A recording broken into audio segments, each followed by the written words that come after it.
오늘 함께 보신 본문으로 속이 타는 바울이라는 제목으로 말씀을 잠시 전하겠습니다. 어제 새벽에 사도 바울이 오해를 하나 받았는데, 그게 뭐냐, 사도 바울 거짓말장이다, 오기로 약속해놓고 오지 않았다. 그러니 사도 바울 거짓말한 것이고, 그 거짓말한 한 가지 사실로 인해서 거짓말장이라는 온갖 소문을 지금 거짓 선동가들이 이 고린도 교회 안에 만들어냈습니다. 그러니 사도 바울 믿을 수 없는 사람이다. 여러분, 누군가가 사실이라고 해도 사실 좀 거짓말장이라는 말을 듣게 되면 얼마나 속이 상하고 속상함을 넘어서 분노하기도 하죠. 그런데 이건 사실도 아닌 것이 여러분 분명하면 그 분노는 엄청난 것입니다. 그만하라고 분명하게 얘기를 해주지 않으면 이 일은 굉장히 큰 문제가 될 수 있기에 사도 바울은 속이 조금 상하기도 하고 또 힘든 상황 속에서 지금 편지를 쓰고 있는 것이죠. 여러분, 말이라고 하는 것은 어떤 사람의 증언이나 진술이라고 하는 것을 여러분 순진하게 초등학생처럼 다 믿는 것은 아니라 생각합니다. 그 사람의 말이 믿을 수 없다는 뜻이 아니라, 말이라는 것은 항상 쌍방간에 들어봐야 옳습니다. 저쪽 사람이 아무리 자기 입장에서 얘기를 해도 저쪽 사람의 입장은 또 다를 수 있죠. 사도 바울이 도대체 오기로 약속을 한 것인가, 한번 그 부분을 다시 한번 찾아봤습니다. 그래서 고린도전서 그 편지를 쭉 읽어보니까 이런 말을 한 적이 있어요. 한번 보실까요? 고린도전서 16장 5절부터 7절만 보여드릴까요? 5절을 보시면, 내가 마게도냐를 지날 터인데, 마게도냐는 고린도가 속해 있는 아가야 지역의 위쪽이라 그러죠. 그 위쪽 지방을 지나갈 터인데, 그 마게도냐를 지난 후에 너희에게로 내려가겠다. 내려가서 여기까지만 보면 오기로 한 것 같죠. 근데 6절을 보실까요? 혹 너희와 함께 머물며, 이것도 오기로 한 약속 같은데, 그 다음 보시면 겨울을 지낼 듯도 하니, 지낼 듯, 할 듯, 물론 이것도 약속이라고 할 수도 있고 예상이라고 할 수도 있고 애매하죠. 그 다음 7절, 만일 주께서 허락하시면, 이게 확정적인 표현이 아닙니다. 우리도 왜 기도해보고 마음에 확신이 있으면 이건 어느 정도 예측은 할 수 있지만 확답은 할 수 없을 때 하는 표현이죠. 얼마 동안 너희와 함께 머물기를 소망한다. 그러니 5절, 6절, 7절을 종합해 보면 사도 바울이 내가 마게도냐를 지나서 너희에게로 가겠다 약속을 명확하게 한 적은 없는 것입니다. 지낼 듯도 하다, 너희에게 가서 겨울을 지낼 듯도 하다. 근데 그것도 주님께서 허락하셔야만 그렇게 너희와 얼마 동안 머물 수 있기를 내가 소원하고 있다, 기도하고 있다, 바라고 있습니다. 한마디로 편지에 분명하게 기록되어 있듯이 바울은 가기를 소원하긴 했지만 여러 상황상 못 갔을 뿐이고 분명한 약속을 한 적은 없다 하는 것이 명확해진 것입니다. 좌우간 이 고린도전서 16장 5절부터 7절의 이 말을 두고 일부 선동가들이 바울이 분명히 마게도냐 지나서 우리에게로 와서 겨울을 지나기로 약속했는데 안 왔다. 그들은 사실 바울이 오는 것도 원하지 않았죠. 오지 않았기 때문에 옳거니 잘 됐다. 이걸 가지고 이제 어떻게든 한번 엮어서 트집을 한번 만들어 보자. 그래서 바울을 믿을 수 없는 사람으로 몰아간 것입니다. 여러분, 대부분이 그렇습니다만 우리도 왜 신문이나 여론, 언론들을 통해서 대부분 우린 그게 또 사실인 것으로 어느 정도 인정을 하지만 또 그걸 우리가 확실하게 다 인정할 수 없다는 것을 조금 더 명확하게 알게 되죠. 여러 언론사를 보면 같은 사건을 두고 여러 가지 이 측면들을 쭉 설명하는 것을 우리가 보게 됩니다. 그렇기 때문에 이 거짓 선동가들의 이 선동에 의해서 대다수의 이 뭐라 그럴까요? 순수한 교인들은 어떻게 될 가능성이 높습니까? 그래요? 바울이 오기로 했는데 약속을 했는데 안 오신 거예요? 이거 참 곤란하네. 바울이 그런 분이셨어요? 여러분, 얼마든지 말이라는 걸 어떻게 말을 해주느냐에 따라서 그 사람을 이해하는 쪽으로도 이해하지만 또 반대로 그 사람을 이해 못할 사람으로도 얼마든지 우리가 말을 할 수가 있지 않습니까? 대부분 교인들은 뭐 이렇게까지 막 깊게 막 바울에 대해서 거짓말장이라고 막 생각하지를 않고 있었을 것인데 이 몇몇 선동가들에 의해서 지금 바울은 믿지 못할 사람으로 몰아져 가고 있는 것이죠. 고린도전서 우리 앞부분 1장, 2장, 3장에서 보셨듯이 더군다나 고린도 교회는 파가 갈려져 있어요. 파가 갈려져 있다는 말은 바울파, 뭐 아볼로파, 뭐 게바파, 뭐 그리스도파, 참 그런 교회도 참 보기 드문데 좌우간 파가 갈려져 있다는 것은 바울을 반대한다는 반대파가 많이 있다는 뜻도 되죠. 그러니까 바울에 대해서 흠집을 하나 내면 내 그럴 줄 알았다 하면서 다른 뭐 게바파나 뭐 아볼로파 쪽에서 얼마나 또 신나서 이 안주거리처럼 밥상머리에서 그런 얘기를 뭐 해댔겠습니까? 바울의 이 심정이 굉장히 속이 타고 속상합니다. 그것은 바울 한 사람 자기 자신의 오해로 끝나지 않기 때문에 그렇습니다. 그래서 바울은 지난 시간에 우리가 살폈듯이 내가 너희 가운데 너희 있을 때 너희에게 내가 하나님의 거룩함과 진실함으로 행하였느니라. 너희들도 다 봤다. 1년 6개월 동안 너희들과 함께 교회를 세우면서 너희들이 보지 않았냐. 그렇게 얘기한 것을 지난 시간에 살폈습니다. 이제 오늘 본문에 보면 바울이 세 가지를 아주 힘있게 이 변호를 합니다. 세 가지를 오늘 보고 말씀을 맺으려고 하는데 첫 번째 바울이 변호하는 그 대상이 누구냐? 18절을 한번 보실까요? 하나님은 미쁘십니다. 첫 번째 바울이 변호하는 대상은 하나님. 하나님은 미쁘십니다, 여러분. 하나님은 믿을 수 있습니다, 여러분. 우리가 너희에게 한 말, 즉 바울 일행이 너희들에게 전해준 그 복음은 예하고 아니요 함이 없노라. 이게 무슨 뜻입니까? 예하고 아니라 함이 없다. 이게 무슨 뜻이냐면 앞에서는 예하고 뒤로 돌아서는 아니요. 즉 앞과 뒤가 다르지 않습니다. 겉과 속이 다르지 않은 것입니다. 우리가 여러분들에게 전한 이 미쁘신 하나님의 복음, 하나님이 미쁘신데 그 하나님의 복음도 미쁜 것입니다. 믿을 수 있는 것입니다. 겉과 속이 앞과 뒤가 다르지 않습니다. 앞에서는 예 해놓고 돌아서는 아니요. 하나님은 이런 분이십니다. 돌아서는 혼자 웃고 내가 속였지 이렇게 하지 않는다, 이런 뜻이 되겠습니다.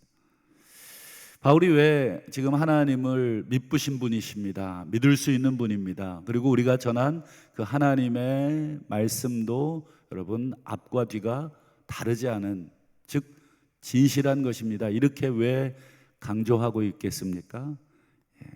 어제도 말씀드렸듯이 여러분 바울을 믿지 못하면 뭐도 믿지 못합니까? 그 사람의 말은 전부 믿지 못하는 말이 되는 것입니다. 여러분 우리도 그렇습니다. 누군가를 믿지 못하면 그 사람이 콩으로 메주를 쓴다 그래도 못 믿을 것으로 생각하는 것이 우리 인간의 한계입니다. 그 사람과 그 사람의 말을 분리할 수 있는 우리에게 그런 힘이 없습니다. 그 사람이 참되면 그 사람이 무슨 말을 해도 다 믿게 돼 있고, 그 사람이 거짓되다고 생각하면 그 사람이 무슨 말을 해도 거짓이라고 생각할 가능성이 매우 높은 것이 우리 인간들이기에, 사도 바울은 지금 자기가 거짓말장이라고 한 것, 그것도 물론 속이 상하고 괴롭지만, 여러분, 사도 바울을, 특별히 그 교회를 설립하고 하나님의 말씀을 전하는 사도 바울을 거짓말장이라고 몰아가는 일은, 여러분, 하나님을 거짓말장이라고 몰아가는 굉장히 심각한 죄가 되기 때문에, 사도 바울은 가장 먼저 하나님을 믿으신 분으로, 하나님을 믿을 수 있는 분으로 힘줘서 얘기를 하고 있는 것이죠.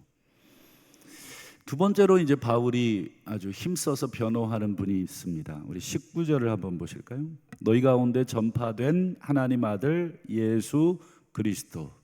두 번째로 바울이 힘줘서 변호하는 분은 예수님입니다. 예수님도 어떤 분이시냐? 예하고 아니라 함이 되지 아니하셨으니 그에게는 예만 되었느니라. 이게 무슨 뜻인지 방금 설명드렸죠. 앞에서는 예하고 뒤에서는 아니라고 하는 분이 아니십니다. 예수님이야말로 오직 예만 됩니다. 오직 예만 되신 분입니다. 예수님이 어떤 분이십니까? 이제 사도 바울은 하나님과 예수님을 함께 엮어서 두 분의 이 관계를 설명합니다. 이 짧은 글이지만 여기에는 엄청난 이 구약 창세기부터 지금까지의 모든 하나님의 언약들이 담겨져 있는 말을 20절에 하고 있는데, 한번 보실까요? 이 짧은 말 안에 성경 전체가 들어가 있죠. 하나님의 약속은 얼마든지 예수 안에서 예가 됩니다. 여러분, 하나님의 약속, 이거를 우리가 알기 쉽게 설명하면 구약입니다. 구약. 그리고 예수 안에서 얼마든지 그 약속이 예스가 됩니다. 이게 신약이 됩니다. 성경은 구약과 신약의 합본으로 되어 있는 것이 성경 아닙니까? 즉 하나님의 약속이 무엇입니까? 여러분, 구약 창세기부터 아브라함을 부르셔서 이 저주, 죄로 인한 이 사망의 저주 아래 놓여 있는 모든 인류, 창세기 11장까지의 그 압축된 내용이 그 요약이잖아요.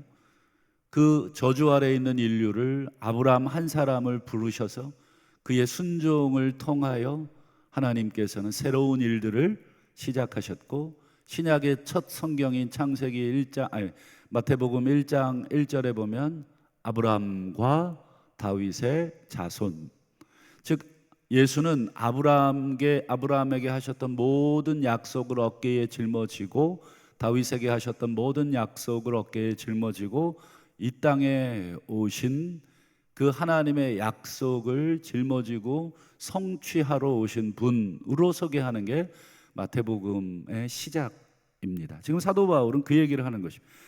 구약의 이 약속된 인류를 향한, 인간을 향한, 저주 아래 있는 죄로 인한 이 신음하는 모든 인간을 향한 하나님의 구원의 약속은 예수님 안에서 즉 성취되었습니다. 그래서 예수님에게는 예만 되셨습니다. 하나님의 약속을, 예수님이 이 땅에 오시면서 제가 아버지의 약속을 이루어드리겠습니다 라고 이 땅에 성육신하셨는데, 성육신하시고는 뒤로 돌아서는 아니요, 나 절대 못 죽어, 네가 죽지 왜 내가 죽어, 이렇게 하신 분이 아닙니다. 예수님은 하나님의 약속에 성취하려고 이 땅에 예하시고 오셨고, 그리고 이 땅에 오셔도 그 하나님의 약속에 대해서 끝까지 신실하셨습니다. 그래서 히브리서에 보면 우리에게는 신실하신 대제사장이 계십니다. 예수님을 계속해서 신실하신 분, 믿을 수 있는 분으로 이야기를 하고 있는 것이죠. 그리고는 이제 예수 그리스도 안에서 성취된 하나님의 약속을 이제 우리는 어떻게 하면 되겠습니까? 이 질문에 답을 합니다. 20절 끝에 보실까요?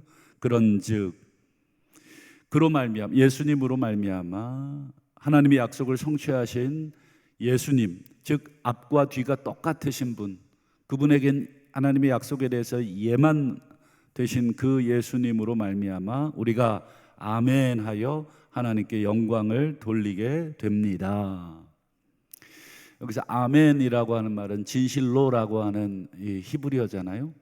즉 하나님께서 신실하신 하나님께서 신실하신 예수님을 이 땅에 보내셔서 신실하신 두 분이 계획하시고 그 계획을 성취하신 그 일에 대해서 우리는 아멘만 하면 됩니다. 즉 믿기만 하면 이 우리의 믿음 자체를 하나님이 아브라함에게 의로 여기셨듯이 우리가 아무것도 한 것이 없지만 그저 아멘 하나 했다고 하나님이 우리를 통해서 영광을 받으시는 것입니다. 이것이 하나님의 놀라운 은혜입니다. 여러분들이 하나님의 자녀 된 것에 뭐 한 것이 있습니까? 그저 아멘 한 것 하나로 하나님은 그거 의롭다. 그리고 그 아멘 한마디에 하나님이 너무 좋아하시지 않으셨습니까? 우리 아이들 한 돌 되기 전에 제일 먼저 하는 말이 뭐예요? 아빠, 엄마. 여러분 아빠, 엄마 하나로 저는 아이의 역할 다 했다고 생각합니다. 아이들이 부모님의 고단한 삶에 그렇게 아빠라고 불러주는 것 하나로 어떻습니까? 과거를 한번 생각해 보시면 지금이야 징글징글 하시겠지만 그때는 얼마나 그 한마디가 우리에게 기쁨을 주었습니까? 그 아이 보고 싶어서 여러분 만사 다 제쳐놓고 뛰어오고 그 아이랑 얼굴 마주치면서 계속 아빠 해보라고. 그래서 결국 아빠 한마디에 너무너무 뿌듯해하고. 여러분 우리가 믿습니다. 아멘. 이 한마디에 하나님이 얼마나 좋아하시는가. 이게 여러분 그림이 아마 부모님이셨다면 다 그림이 그려지실 것입니다. 지금 사도 바울이 지금 너무너무 안타깝고 애탄 마음으로 지금 이 말을 전하는 거예요. 여러분 저를 믿지 못할 거짓말장이로 생각하신다면 정말 내가 전한 이 신실하신 하나님, 신실하신 예수 그리스도 그 두 분께서 이루신 그 구원의 계획과 그 구원의 성취, 여러분 그것까지도 여러분 믿지 못할 것으로 생각하지 마시기를 바랍니다. 여러분 제가 전한 복음은 진실한 복음입니다. 여러분 아멘 하여서 여러분 하나님께 영광 돌리지 않으셨습니까? 이렇게 바울이 지금 애타는 마음으로 전하고 있습니다. 이제 마지막 세 번째로 바울이 변호하는 존재가 있습니다. 우리 22절을 보시면 그가 하나님이 또한 우리에게 인치시고 보증으로 우리 마음에 성령을 주셨습니다. 세 번째로 바울이 변호하고 있는 분은 성령 하나님이시죠. 성부 하나님, 성자 예수님, 성령 하나님. 여러분 이 짧은 구절에 바울은 성부, 성자, 성령 세 분을 다 소환을 해서 한 분 한 분 다 믿을 수 있는 분으로, 특별히 22절은 하나님이 우리라고 하는 게 무엇입니까?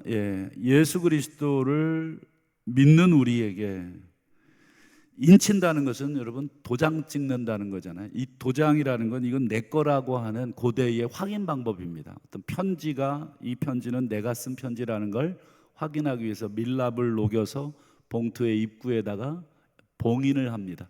그래서 봉인이 뜯겨진 그 편지지는 여러분 그건 원본으로 인정할 수가 없는 문화가 그 문화인데, 그래서 우리도 왜 어떤 중요한 등기라든지 또 어떤 서류에는 겉표지에 사인하고 밀봉을 하죠. 우리 당회록에 보면 우리 당회원들이 전부 동의 제청을 받아서 그것이 오케이가 되면 거기에 당회 서기의 서명과 제 서명과 그리고 도장까지 네 군데 밀봉을 해서 만약에 누군가가 그걸 뜯거나 누군가가 새롭게 덧붙이면 그건 원본이 훼손됐다는 뜻이 되기 때문에 그렇습니다. 여러분, 도장이라는 것은 내 것, 즉 하나님이 우리를 도장 찍으셨다. 즉 우리는 내 것이다. 그리고 내 것이라는 것을 보증하기 위해서 성령을 우리 마음에 부으신 것입니다. 즉 성령 하나님, 고린도 교회의 교인들은 누구보다도 성령의 체험이 강한 교인이었고 성령의 은사가 풍성한 교회 교인들이었기 때문에 사도 바울의 이 마음에 성령을 주셨다는 말에 고린도 교인들은 어느 누구도 부인할 수가 없었던 것이죠. 여러분들이 경험한 그 성령까지도 여러분들이 부인할 수 있습니까? 이 성령은 하나님께서 우리를 자신의 것으로 도장 찍으시고 보증하신다는 그 뜻으로 우리에게 보내신 분이신데, 그 성령을 믿는다면 그분을 보낸 하나님도 믿을 수 있는 것이고 그 하나님의 계획을 성취하신 예수 그리스도도 믿을 수 있는 분이십니다. 오늘 본문을 통해서 참 바울의 이 마음을 우리가 느끼게 됩니다. 바울은 정말 하나님, 성삼위 하나님에 대해서만큼은 정말 진심이었다. 그의 전 존재가, 그의 전 삶이 하나님을 변호하고 하나님을 전하는 데 있어서 진심이었다. 혹시 자기는 부족해서 자기의 말꼬리가 잡히고 그래서 사람들로 하여금 공격을 받아서 거짓말장이라고 서로 오해를 받는 한이 있어도 자신이 전한 하나님, 예수님, 성령님만큼은 그런 오해를 받지 않도록 지금 본문에서 바울은 목숨을 걸고 말하고 있는 것입니다. 말씀을 맺겠습니다. 여러분, 부모님까지 우리가 손가락질 받게 하려는 자녀는 아마 없을 겁니다. 자기가 뭐 잘못을 해서 사람들이 부모님을 욕한다 그러면 아무리 자기가 잘못해도 부모님까지 욕을 하는 사람들을 향해서 막 손사래를 칠 것입니다. 우리 부모님 욕하지 마시라고. 내가 잘못했지 부모님은 아무 잘못이 없다. 그것이 아마 자녀의 이 가장 정당한 반응이듯이 오늘 사도 바울을 비롯해서 오늘 21세기 우리 한국 땅에 살고 있는 우리 성도들도 오늘 사도 바울과 같은 마음을 아마 가지고 계시리라고 믿습니다. 물론 사람들은 우리를 오해할 수 있겠고 일부 어떤 잘못된 성도들의 모습을 통해서 전체 교회를, 전체 성도들을 전부 싸잡아서 욕을 할 수도 있겠죠. 교회 다닌다는 사실 하나 때문에 나를 붙들고 교회를 막 손가락질하면서 욕할 수도 있을 것입니다. 만약에 그렇다면 여러분, 그들에게 정말 하나님의 신실하심을 전할 아주 좋은 계기라고 생각을 했으면 좋겠습니다. 그걸 계기로 그들이 가지고 있는 오해를 풀어줄 수 있는 방법은 어떻습니까? 나 한 사람을 통해서 내가 너를 보니까 저 사람들이 잘못되고 네가 진실한 사람이다, 이렇게 생각이 바뀔 수 있다면 오히려 우리 하나님을 정말 우리가 바르게 전하는 자가 될 것입니다. 우리가 말로도 전해야 되겠지만 또 우리의 여러 가지 행실, 사도 바울이 말했던 것처럼 내가 하나님의 거룩함과 하나님의 진실함으로 너희 가운데 말하였다가 아니라 너희 가운데 행하였다, 이렇게 고백했듯이 오늘 하루도 우리가 세상에 나가서 만나는 사람들 앞에서 우리의 모습을 통해서 당신을 통해서 하나님을 보게 됩니다. 당신이 신실한 사람이니 당신이 믿는 하나님도 신실하실 것을 내가 생각합니다. 이렇게 그들이 생각한다면 오늘 우리가 사도 바울과 같은 그런 역할들을 해내리라고 믿고 오늘 하루도 세상 속에서 진실하시고 또 거룩한 하나님의 자녀들이 다 되시기를 주님의 이름으로 축복합니다.